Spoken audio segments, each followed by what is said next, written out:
अस्सलाम वालेकुम बच्चों, आज मैं आपके लिए जो मजे की कहानी लाई हूँ उसका नाम है नेकी सदाबहार पौधा है। एक बंदर, एक चिड़िया और एक लोमड़ी एक दरख्त पर रहते थे। बंदर और चिड़िया का घर दरख्त के ऊपर था और लोमड़ी का घर इस दरख्त की खोह में था। तीनों गहरे दोस्त थे। नाश्ता और खाना भी अक्सर एक साथ ही होता था।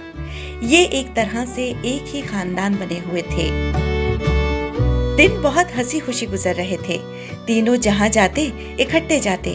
कोई कहीं अलग से किसी काम से जाता तो वापस आकर सारा किस्सा सुनाता कि वो कहाँ कहाँ गया और क्या क्या देखा। इस तरह इन तीनों को एक दूसरे से जानने और सीखने का भी अच्छा मौका मिलता था।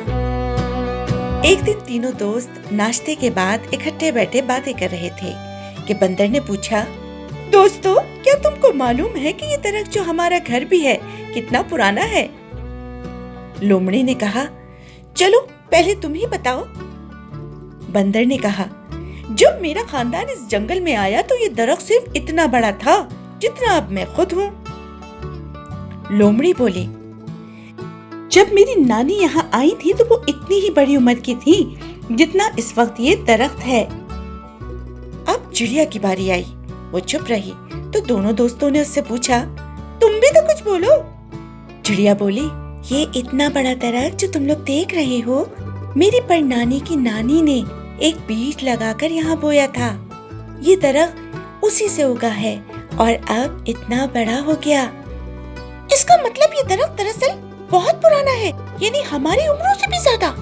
बंदर और लोमड़ी ने हैरान होकर पूछा। हाँ, अपने और इसके कद का मुकाबला नहीं करो, हम अपने पूरे कद को पहुंच चुके हैं, लेकिन ये दरख्त अभी बढ़ता रहेगा जब तक सलामत है। चिड़िया ने जवाब दिया, और सबके काम आता रहेगा। कुदरत ने इसे इसीलिए पैदा किया है और मेरी नानियों से ये काम लिया है। कुदरत कोई काम बेकार नहीं करती।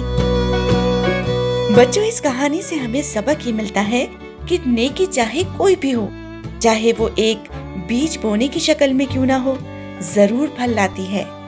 चाहे जिस तरह भी, चाहे किसी दरख्त की तरह, और बढ़ती जाती है।